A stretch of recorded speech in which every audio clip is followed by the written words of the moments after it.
A major theme in Pillars is leadership, and leadership always involves people. One of the most important traits and skills that we can have is leading people to change. A very practical way to talk about leadership is getting people to behave differently. If people behave differently than they are, then you can grow forward in your ministry and their development. And so leadership involves people and leading people to change. But that's far more complicated and far more difficult than it sounds.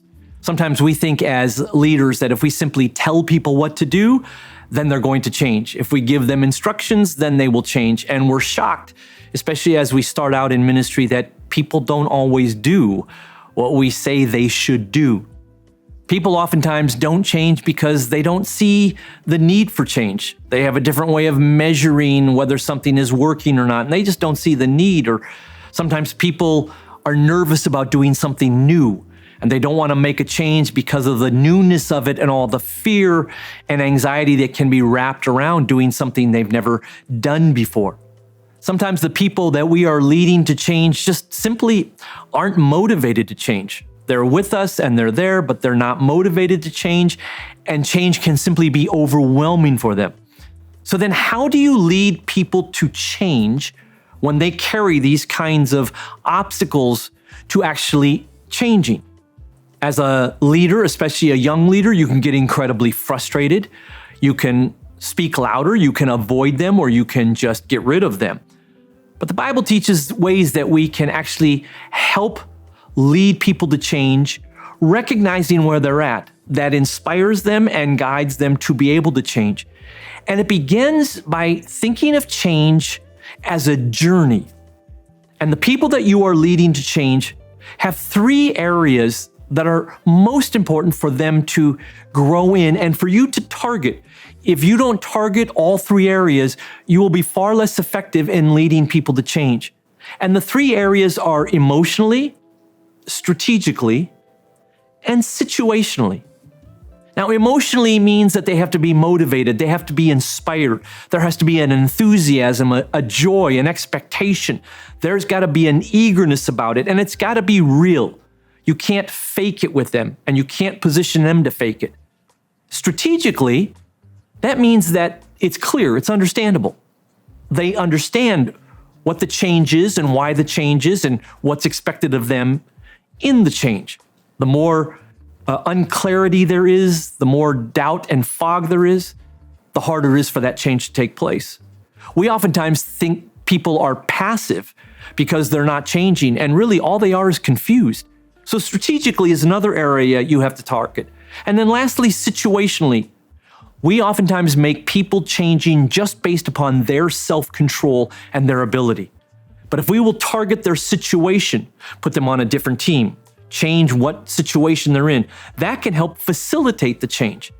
These three areas, emotionally, strategically, situationally, they're illustrated throughout the scriptures. When the nation of Israel is going to go into the promised land, that's going to be a big change. And we know as they walk through the wilderness, there were many times when the Israelites looked back and said, well, if we were only in Egypt, we don't like this change. Now they're going to be going to the promised land, but there are battles that are going to go forward. And so you go, wow, how are we going to help the Israelites to be able to make these changes? Emotionally, what's going to happen? How do we inspire them around entering into the promised land and God's blessing, so there was a joy, there was an expectation of getting out of the wilderness and into the promised land? Strategically, they were very clear. We're going to line up the musicians, we're going to go into the Jordan, we're going to see God do a supernatural miracle that will assist in the emotional inspiration and the joy that's there. But there was clarity around how they were going to go in, where their first battle would be. People understood what it was going to be. But situationally, there was a change in leadership. Moses was no longer going to be the leader. Now Joshua was going to be the leader. And this younger commander, full of faith, who had been trained under Moses, was taking over. And that brought a different context to the situation. And you see them go forward in that way. You see this with Jesus and the disciples as well. whereas he's getting them to change and to behave in a different way, he targets all three of these areas emotionally, strategically, and situationally that will help them to grow and develop in how they can change. They're in the upper room and they receive the Holy Spirit and they have this power and this joy and this enthusiasm about going forward. He teaches them about having greater authority and doing greater things than he did. Strategically, he gives them very clear mapped out, first Jerusalem, then Judea, then Samaria. And even situationally, there had to be a change. In Acts chapter 7, the disciples were not following the strategic pattern given by the Lord. They were stuck in Jerusalem. And so there was the death of Stephen in Acts chapter 7. And that changed the situation. Now you could lose your life for being a Christian. And immediately the disciples spread it out and they started going into Judea and into the othermost parts of the earth because the situation had changed. So here are these three areas. I want you to focus on your ministry and the people that you lead. Are you targeting them and getting them to change by targeting these three areas? And I want to give you just a coaching tip for each area that will help you be effective in leading people to change. For emotional change, here's what becomes very important, and it seems counterintuitive at times. You have to kind of shrink the vision. You have to set more attainable short-term goals that will bring a sense of success and purpose and joy. Imagine you are leading a team to climb Mount Everest, and that is a really arduous task. And you're at the very base of the mountain, and you haven't even started the climb. And if all you do is talk to the team about climbing Mount Everest, some of them are going to say, it's too much. I can't do this for a month or 2 months, how long it takes to climb Mount Everest. But if you capture for them the vision of, let's just get to base camp. It'll take us 4 days, but let's get to base camp. Almost nobody gets to base camp. We could get to base camp. You know what you're doing? You're shrinking the vision. And that is within their capacity to be able to trust God for, to be able to work forward in an act of faith for. Oftentimes as leaders, we actually hurt our ability to lead people to change when we cast too great of a vision that is beyond their ability to reach for. So we have to kind of shrink this vision and we inspire a success in them so that when that step is accomplished, there can be a great celebration. I know that you have a great vision for your ministry, and God has surrounded you with people who you need to lead to a place of change. Break your great vision down into 7 stages of development, and then you begin to create that emotion of faith and joy and the possibility of attaining getting to base camp. And then you have a strategic change. Strategic change is very important because in order for people to change, they need the right steps. When people don't know what to do you know what they do? Nothing. They are paralyzed because they don't know what to do and they don't want to do something wrong. And many times our people do nothing and we think they're bad when really they're just confused. And it's on us that we have not created strategic change, giving them the right steps for clarity. So my coaching tip to you when it comes to strategic change is this: whatever steps you are giving people to do, it must be actionable. It must be clear. Do these 3 things. And it must be almost memorable. If your people have to take pages and pages of notes in order to know what to do, it's going to be very hard for them to follow through. But if you are leading leaders, you are leading servants and volunteers, and you can say, I just want you to do these 3 things, then possibly they could do it. There was a pastor and he had a church and he wanted a lot more small groups for his church, so he needed small group leaders. He needed to lead some of the members to change their behavior to become small group leaders. And he got up and he spoke to them with emotional change to inspire them, but then he spoke to them strategically. And here's what he said. He said, I just want you to be able to do 3 things. Could you have a heart for people? Could you do that? The second thing, Could you open your house, maybe serve some coffee or tea? Could you do that? And then thirdly, could you lead the people and talk about Jesus? Have a heart for people. Open your house and serve coffee and tea and talk about Jesus. With great simplicity, he gave them specific steps. And there were many people who said, I have a heart for people. I could open my house twice a month and serve some tea. And yes, we could talk about Jesus. And that strategic direction allowed hundreds of people to make a behavior change that otherwise they would not have made. He led them to change. Those strategic actions were memorable. Nobody had to take notes down then. As a leader, leading people to change, you must address them emotionally, but you must address them strategically. And oftentimes I find that this one is where people are most paralyzed. You haven't been clear enough. One of the ways you can know if you are clear, ask the people you are telling something to do to repeat back to you what you have asked them to do.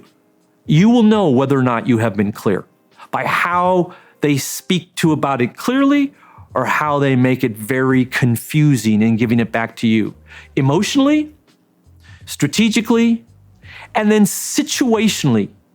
You have to change sometimes the situation for people's behaviors to change. Let me give you a simple illustration of this.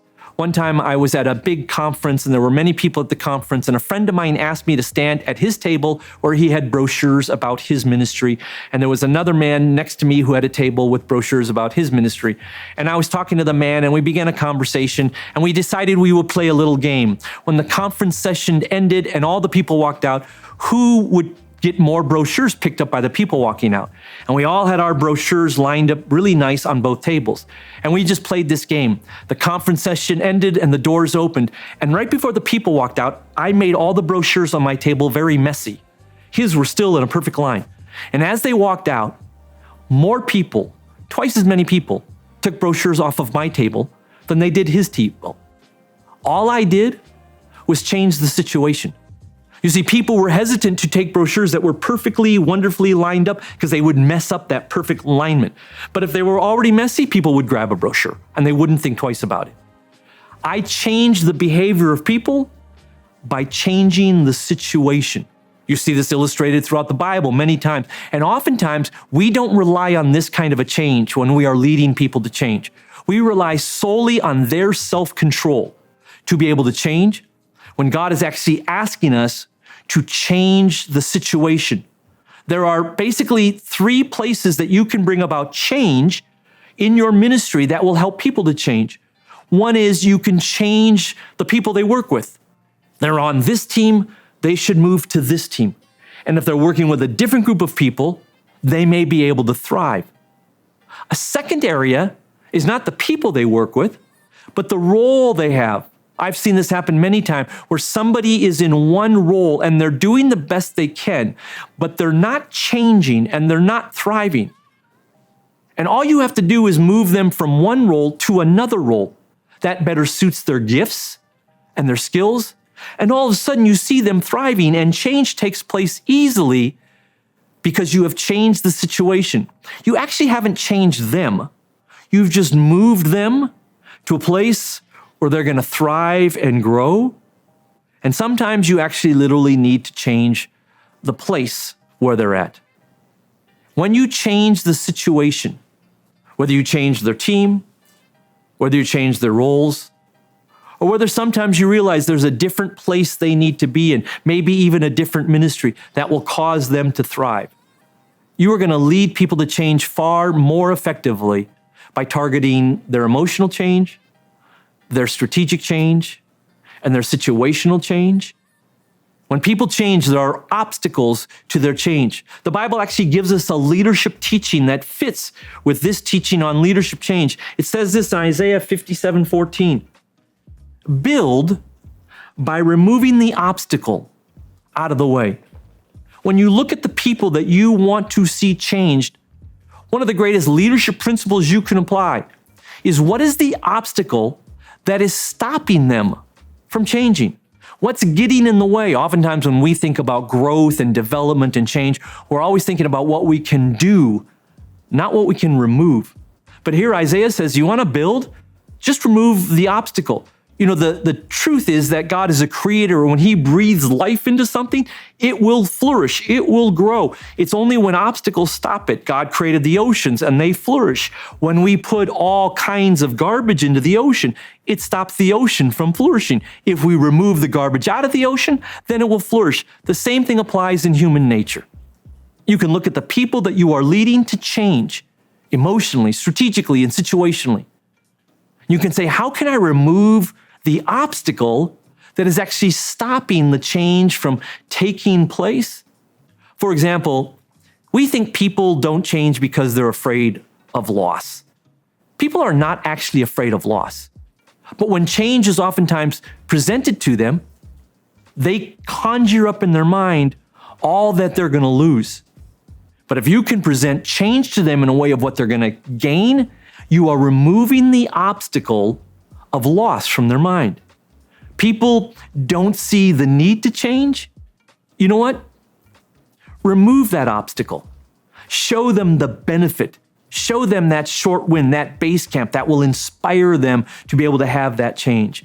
People resist change because it's never been done this way before. That's their obstacle.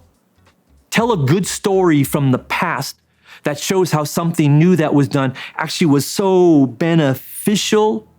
One of the ways that you can remove that obstacle of people going, well, we've never done it this way, bring new people in who have done it that way before. You're changing the situation, but you're actually changing the story. Sometimes people aren't motivated to change. You remove that obstacle by creating a quick win, a success that they can have, and that motivates them to be able to take the long-term journey. Some people are overwhelmed. Change is hard for them, and there's already so much change going on. You remove that obstacle by giving clear, easy first steps where you make change easy. You're going to have to change people. You're going to have to lead them to change. The growth of a ministry, the growth and fulfillment of the vision that God's going to give you, you will not accomplish that on your own. And God will surround you with people. But he's put you in that position of leadership over those people. And so you're on a journey with them to climb to the town of Mount Everest. And to do that, you're going to have to lead them into change. You're going to have to hit them emotionally. Where a short-term win, getting to base camp, excites them and builds their faith. You're going to have to speak to them strategically, to give them clear directions as to how you're going. And sometimes to climb Mount Everest, you have to go down to go up, which is what we have to do in ministry. But that clarity allows movement. You're going to have to address the change situationally, putting them in the right teams to climb Mount Everest. But when you do this, when you follow the model that's in Scripture, and you lead people to change emotionally and strategically and situationally, at that point, what you have done in being a great leader is such a blessing to people because you made it easy for them to change. It is our responsibility to lead people to change. It is not our responsibility simply to tell them to do something and leave them all on their own to make the changes. Make it easy for your people to change, and they will change, and God will bless your leadership with those people.